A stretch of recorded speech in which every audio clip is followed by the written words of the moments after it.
오늘 하나님이 저희들에게 주시는 말씀은 로마서 8장 1절에서 4절 그리고 히브리서 7장 26절 말씀을 함께 읽겠습니다. 로마서 8장 1절에서 4절 그리고 히브리서 7장 26절입니다. 로마서 8장 1절에서 4절을 한 절씩 교독하여 읽겠습니다. 그러므로 이제 그리스도 예수 안에 있는 자에게는 결코 정죄함이 없나니 이는 그리스도 예수 안에 있는 생명의 성령의 법이 죄와 사망의 법에서 너를 해방하였습니다. 율법이 육신으로 말미암아 연약하여 할 수 없는 그것을 하나님은 하시나니 곧 죄로 말미암아 자기 아들을 죄 있는 육신의 모양으로 보내어 육신의 죄를 정하사 육신을 따르지 않고 그 영을 따라 행하는 우리에게 율법의 요구가 이루어지게 하려 하심이니라. 히브리서 7장 26절입니다. 같이 읽겠습니다. 이러한 대제사장은 우리에게 합당하니 거룩하고 악이 없고 도려움이 없고 죄인에게서 떠나 계시고 하늘보다 높이 되시니라. 아멘. CCC라는 대학생 선교단체 대표로 한국교회에 큰 영향력을 끼치셨던 김중건 목사님, 그분은 어떤 질문을 하더라도 그 정답은 언제나 하나, 100가지 질문에도 언제나 동일한 정답, 백문일답을 외치셨습니다. 이 백문일답은 CCC에 속해 있던 많은 대학생들에게도 참 좋은 영향력을 끼쳤지만 교회에도 하나님의 그 진리가 무엇인지를 가르쳐주는 좋은 깨달음이 되었죠. 시간이 된다면 이 백문일답을 처음부터 끝까지 우리 다 함께 이렇게 고백하고 싶지만 시간 관계상 우리 몇 가지만 우리 믿음으로 함께 고백했으면 좋겠습니다. 제가 질문하면 우리 성도님들은 유일한 정답이 되시는 그 이름 예수 그리스도라고 외쳐주시는 겁니다. 하실 수 있겠습니까? 네, 감사합니다. 이 세상을 만드신 분은 누구십니까? 우리를 만드신 분도 누구십니까? 지금 이곳에 우리와 함께하고 계시는 분은 누구시죠? 우리에게 놀라운 일을 행하셨고 지금도 행하고 계시는 분은 누구십니까? 세상이 우리를 조롱하더라도 우리가 담대히 나아갈 수 있는 이유는 무엇이죠? 그 자신감이 어디로부터 나옵니까? 세상이 내게 돌을 던져도 상관하지 않을 수 있는 이유는 누구시죠? 돌에 맞더라도 웃을 수 있는 이유는 무엇입니까? 절망 따위가 우리를 꺾지 못하는 이유는 무엇입니까? 환경 따위가 우리를 꺾지 못하는 이유가 무엇입니까? 질병 따위가 우리를 꺾지 못하는 이유는 무엇입니까? 죽음이 우리를 묶지 못하는 이유는 무엇입니까? 세상의 많은 길 중에 우리가 반드시 가야 할 길은 누구입니까? 세상 많은 말 중에 우리가 반드시 꼭 해야 할 말은 누구일까요? 우리를 새롭게 하실 수 있는 유일한 분은 누구십니까? 아멘, 아멘. 백문일답 그 어떤 질문에도 결국 우리의 정답은 예수 그리스도, 오직 예수 그리스도 그 이름밖에 없음을 믿습니다. 우리가 매주 수요일마다 나누고 있는 하이델베르크 요리문답, 이 교리문답도 똑같습니다. 질문하고 답하고 우리의 구원자여 유일한 정답이 누구이신지 질문하고 답하는 것, 이것은 수요일에 말하는 특별한 것이 아니죠. 인생의 질문에 대해 말씀을 통해서 답을 얻는 것, 사실 우리가 매 주일마다 예배를 드리고 매일 말씀 보고 큐티하고 기도하고 찬양할 때마다 우리가 늘 해오던 것입니다. 바라기는 이 하이델베르그, 이 교리 문답을 배우는 시간을 통해서 우리의 삶을 둘러싸고 있는 수많은 질문에 대한 답을 발견하고 우리의 믿음이 더 단단해지고 우리의 고백이 더 선명해지는 은혜가 충만하시기를 삼위 하나님의 이름으로 축복합니다. 오늘은 그 하이델베르그의 12문부터 15문까지 4개의 문답을 함께 살펴보고자 하는데요. 저는 이 4가지 문답 중에서 맨 마지막에 위치한 15문이 가장 중요한 질문인 것 같더라고요. 그래서 우리 15문부터 함께 고백했으면 좋겠습니다. 우리 15문을 제가 읽어드리며 질문을 제가 읽으면 우리 모두가 다 같이 답을 읽는 겁니다. 그렇다면 우리는 어떠한 중보자와 구원자를 찾아야 합니까? 참 인간이고 의로운 분이시나 동시에 참 하나님이고 모든 피조물보다 능력이 뛰어나신 분이십니다. 아멘. 이 문답을 아까 우리가 고백했던 이 백문일답의 형식으로 바꾸면 이렇게 됩니다. 함께 고백해 볼까요? 우리의 유일한 중보자는 누구십니까? 우리의 유일한 구원자는 누구십니까? 아멘. 오직 예수 그리스도, 길이요 진리요 생명 되시는 분은 오직 예수 그리스도 한 분밖에 없음을 믿습니다. 그런데 이 오직 예수라는 이 고백은 우리 성도들에게는 참 설레이고 가슴을 뜨겁게 하는 표현인데, 사실 하나님을 믿지 않는 사람들에게는 참 불편한 표현이기도 합니다. 왜 꼭 예수님이어만 하지? 왜 예수님이 아니면 안 됩니까? 꼭 정답이 하나여야만 하나요? 요즘 같은 시대에 정답이 하나라고 하면 꽉 막혀 있다, 답답하다 라고 하지 않습니까? 그런데 교회는 유독 오직, 유일한 이런 표현을 자주 사용합니다. 그래서 세상 사람들은 교회를 편협하다, 독선적이다 비난하기도 하죠. 그런데 정말 왜 그럴까요? 왜 꼭 예수님이어야만 할까요? 오늘 우리가 함께 고민하고 함께 고백할 내용이 바로 이 질문에 대한 해답입니다. 우리는 지난주까지 죄에 대해서 우리의 비참함이 얼마나 큰지를 함께 배웠습니다. 우리는 죄인입니다. 우리는 죄인이라서 이 죄의 대가를 반드시 치러야 합니다. 하나님은 자비와 사랑이 너무나도 풍성하신 분이시지만 동시에 공의로우신 분이시기도 하시죠. 그래서 죄의 대가, 죄의 값은 사망이요, 이 죽음을 반드시 치러야 합니다. 그래서 죄인인 모든 인간은 반드시 죽을 수밖에 없는 것이죠. 근데 문제는요, 이 죽음의 문제를 도무지 해결할 방법이 없다는 데 있습니다. 인간은 이 죽음을 피하거나 이기기 위해서 여러 방법을 시도해 보았지만 결국 모든 사람은 다 죽었죠. 죽음은 반드시 우리를 찾아온다는 이 사실은 변하지 않습니다.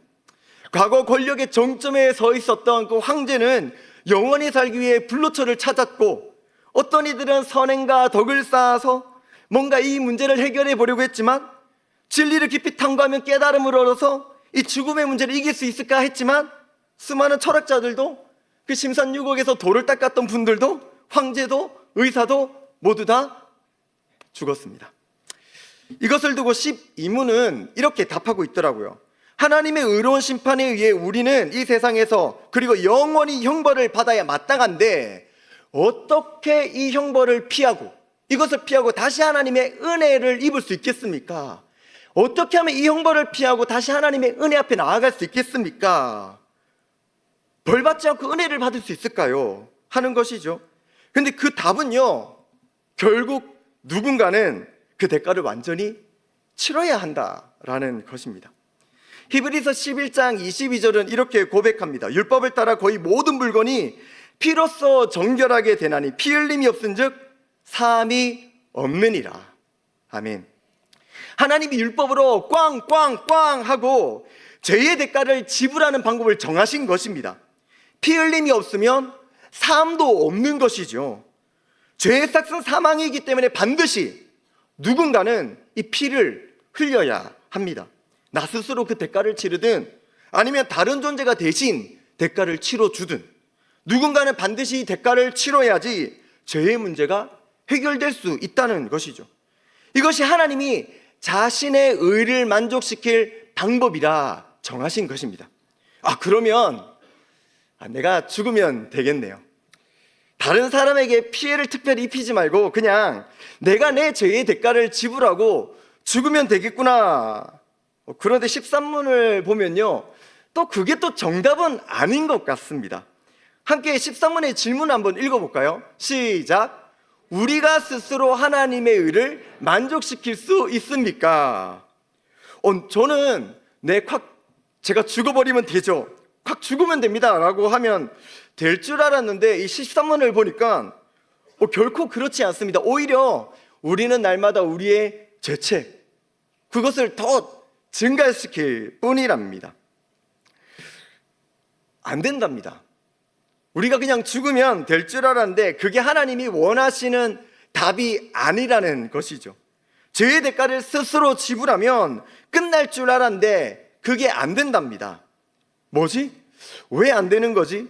저는 사실 이 문답을 살펴보면서 이 부분에서 잠시 멈추게 되더라고요. 이해가 안 되는 겁니다.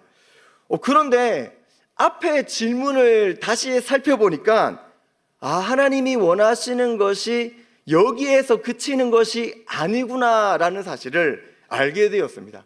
12문, 이 질문을 다시 살펴보면요, 하나님의 의로운 심판에 의해서 우리는 이 세상에서 영원한 형벌을 받아야 마땅한데 어떻게 하면 이 형벌을 피하고 해서 끝나는 것이 아니라 다시 하나님의 은혜를 입을 수 있겠습니까? 다시 하나님의 은혜 앞으로 나아갈 수 있겠습니까? 하나님은 우리가 죽음으로 모든 것을 마무리하기를 원하지 않으시는 것이지요. 우리를 사랑하시되 끝까지 사랑하시는 하나님은요, 우리가 다시 하나님의 은혜의 보좌 앞으로 나오기를 원하시는 것입니다. 그런데 문제는 우리가 스스로 그것을 할 수 없다는 것이죠. 우리가 스스로 은혜의 보좌 앞으로 나아갈 수 없습니다. 죄의 비참함은 너무나도 파괴적이어서요, 우리의 모든 것을 오염시키고 변질시켰습니다. 망가뜨렸습니다. 선을 행할 수 있는 능력을 완전히 상실되게 만들었죠. 그래서 우리가 하는 모든 행동은요, 다 악합니다. 그런 존재가 되어져 버렸습니다. 스스로 자기의 문제를 해결할 수 있는 능력이 없는 그 구제불능인 상태가 되어버린 것이죠. 얼마나 비참합니까? 우리가 하는 모든 것이 도리어 이 죄책을 더 무겁게 하고 더 증가시킬 뿐이랍니다. 매일매일 죄만 더 짓다가 죽게 된다는 것이죠. 불교에서는 마음을 비우고 큰 깨달음을 얻으면 열반에 들 수 있다고 하는데, 죄도 욕심도 다 버리면 될 것 같은데 그게 인간의 바람일 뿐이랍니다. 힌두교에서는 수많은 환생을 거듭하면서 선행을 쌓아가다 보면 점점 더 괜찮은 존재로 환생할 수 있다고 하는데 그조차 진리가 아니라는 것이죠.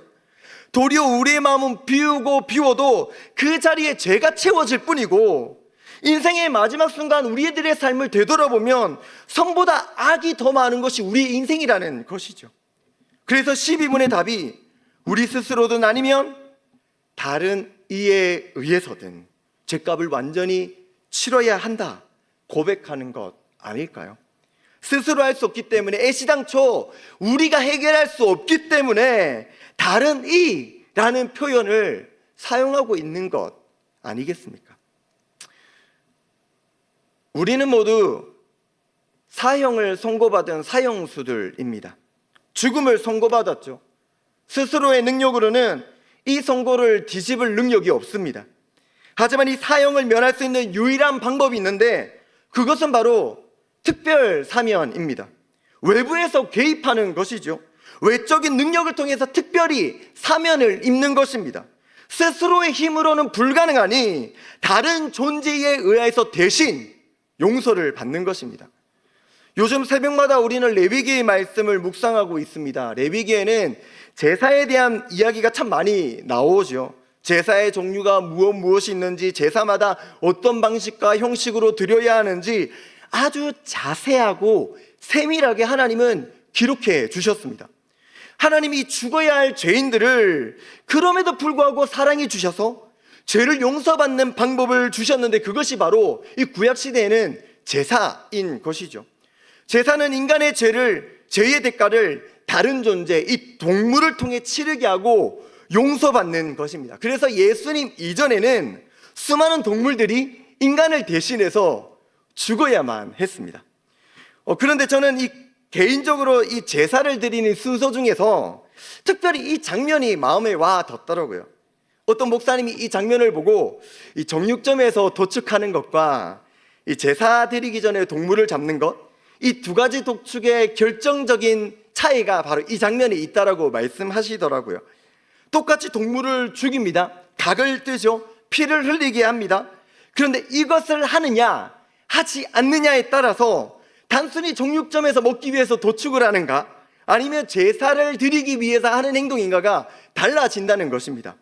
그것을 레위기 1장 4절에 기록된 그는 번제물의 머리에 안수할지니, 안수기도하는 장면입니다. 백성 중에 한 사람이 하나님께 바칠 이 제물을 끌고 나옵니다. 제사장 앞으로 나아가지요. 그리고 그 동물의 머리 위에 손을 얹어서 안수기도를 하는 겁니다. 제사장이 하는 것이 아니라 그 백성이 직접 그 동물의 머리에 손을 얹어서 안수기도를 합니다. 하나님, 저는 죄인입니다. 하나님의 언약을 따라서 이 흠없는 예물을 하나님께 드리오니 저를 정결케 하여 주시옵소서. 그때 어떤 일이 일어날까요?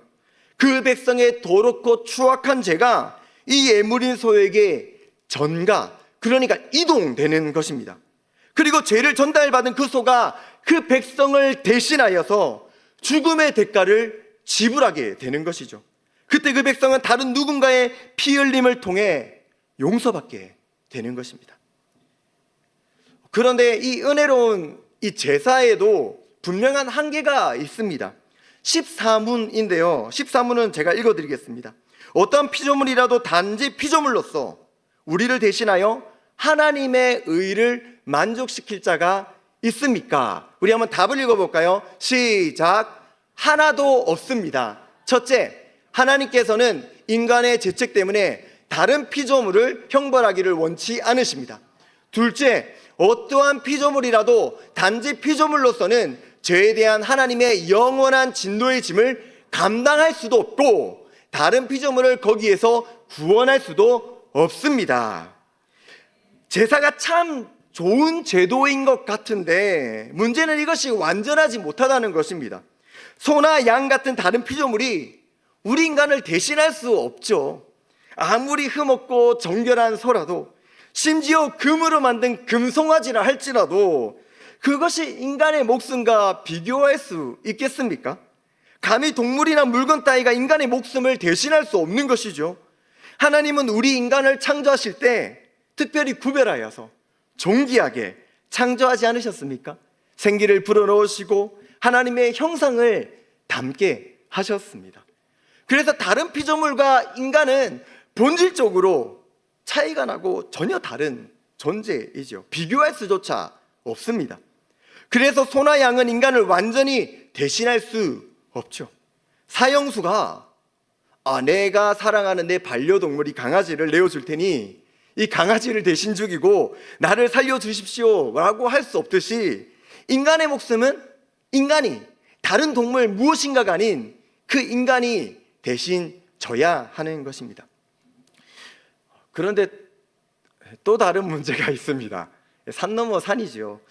사형수가 또 다른 사형수를 대신해서 죽어줄 수 있을까요?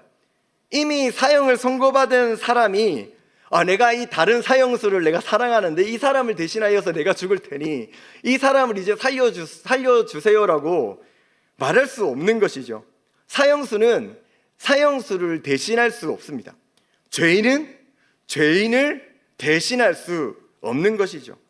그래서 죄가 없으신 분, 죽음을 선고받지 않으신 분, 동정녀 마리아를 통해서 성령으로 잉태하신 죄가 없으신 예수 그리스도께서 필요하신 것입니다. 오직 예수 그리스도, 말씀이 육신이 되어 우리 가운데 가신 완전한 인간이 되어서 이 땅에 오신 그분만이 우리 인간의 죄의 대가를 치를 자격과 능력이 있으신 줄 믿습니다. 이것이 바로 예수님이 우리를 위해 이 땅에 오신 이유입니다.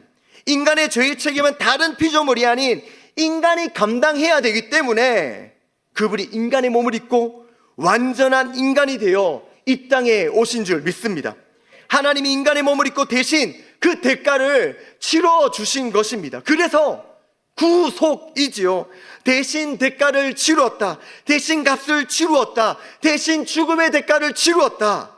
우리를 사랑하셔서 우리를 회복시키기 위해, 우리를 살리시기 위해 대신 목숨을 내어주시고 우리를 회복시켜 주신 것입니다. 이것이 오늘의 가장 중요한 지점입니다. 우리는 이 죄의 문제를 해결할 수 있는 분, 도대체 어떤 중보자와 구원자를 찾아야 합니까? 우리와 똑같은 인간이시지만 죄가 없고 의로우신 분, 동시에 참 하나님이시고 모든 피조물보다 뛰어나고 완전하신 분, 그분이어야만 합니다. 왜 하나님이어야만 하냐고요? 과거에도 존재했고 지금도 존재하고 앞으로도 존재할 하나님이 택하신 모든 백성들, 모든 사람들 그 생명을 대신할 수 있는 것은 한 명의 인간으로는 부족하기 때문에 모든 존재보다 뛰어나고 높고 위대하신 오직 하나님만이 인간이 되셔서 우리의 유일한 구원자, 중보자가 되실 수 있는 것이기 때문이죠. 저는 오늘 이 말씀을 준비하면서 참 많은 은혜와 위로를 얻었습니다. 우리 하이델베르그 첫 번째 우리 질문을 기억하십니까? 사나 죽으나 우리의 유일한 위로가 무엇입니까? 살아있을 때나 심지어 죽었을 그때에도 변함없는 그 위로가 무엇입니까? 그것은 바로 우리가 예수님의 것, 예수님의 소유라는 그 사실, 그것이 우리에게 위로가 된다라고 우리가 배웠지 않습니까? 저는 그것이 너무 위로가 되고 감사하더라고요. 죄로 인해서 비참해진 죄인, 그런데 이 구제불능인 우리를 하나님이 사랑하시되 끝까지 사랑해 주셨습니다. 피조물에 불과한 우리를 살리시기 위해서 직접 피조물이 되시고 인간이 되어 주셨습니다. 그리고 우리의 죄를 대신 지시고 대신 십자가에 못 박혀 죽으셨죠. 이 모든 일을 하실 수 있는 그 자격은 예수 그리스도 그분이 아니면 안 되는데 우리가 그분의 소유랍니다. 그분이 너희는 나의 소유이기 때문에 내가 너희를 책임지겠노라 말씀하시는 겁니다.